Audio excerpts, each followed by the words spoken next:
Saudara, saatnya kami ajak Anda melihat informasi di Harian Kompas edisi 10 Agustus 2025. Di Harian Kompas edisi akhir pekan hari ini membuka halaman utama dengan foto berita berjudul Jazz Poros Tengah Bergaung di Gunung. Ini foto yang merupakan musisi, ya, gitaris Tohpati yang tampil di BRI Jazz Gunung 2 Probolinggo yang sudah berlangsung akhir Juli lalu. Di bawahnya ini juga dilengkapi, saudara, dengan judul berita terkait dengan di mana seharusnya jazz berada. Harian Kompas membahas pagelaran musik jazz gunung yang berlangsung di akhir Juli lalu dan perjalanan musik jazz secara keseluruhan di Indonesia. Jazz, seperti halnya musik lainnya, bisa hadir di ruang dengar rumah dengan tata suara sepunyanya atau di sudut kafe suburban, di area besar multi aula, di kaki gunung sampai di pinggir sendang. Tetapi sulit disangkal jazz di Indonesia tumbuh dari kalangan gedongan.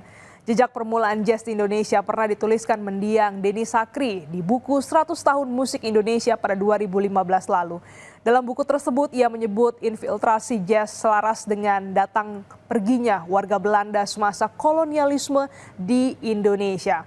Kita lihat lagi masih di halaman muka ada juga judul terkait dengan agenda hari ini, yaitu organisasi TNI membesar hingga ada 49 jabatan baru. 6 komando daerah militer atau Kodam baru bakal diresmikan saat upacara kehormatan militer yang berlangsung di Batu Jajar, Bandung, Jawa Barat pada hari ini.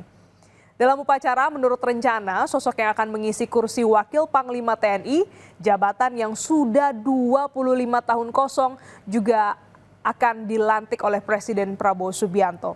Penambahan organisasi baru di TNI juga terjadi di Komando Pasukan Khusus atau Kopassus, dan selama ini grup Kopassus hanya terdapat di Serang, Banten, Surakarta, Jawa Tengah, dan Markas Komando Cijantung, Jakarta. Kini grup itu menjadi satu grup bermarkas di Banten.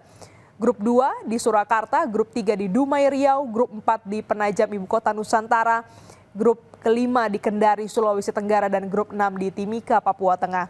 Adapun juga markas Kopassus tetap di Jakarta, dibentuk pula Batalion Teritorial Pembangunan oleh TNI Angkatan Darat.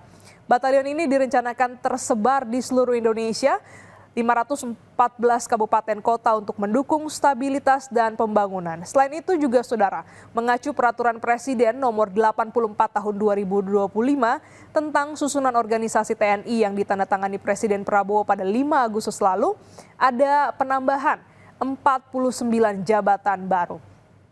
Kita lihat lagi di halaman 15 yang hari-hari ini jadi sorotan terkait dengan tindak penganiayaan yang menewaskan prajurit TNI Prada Luki oleh sejumlah seniornya.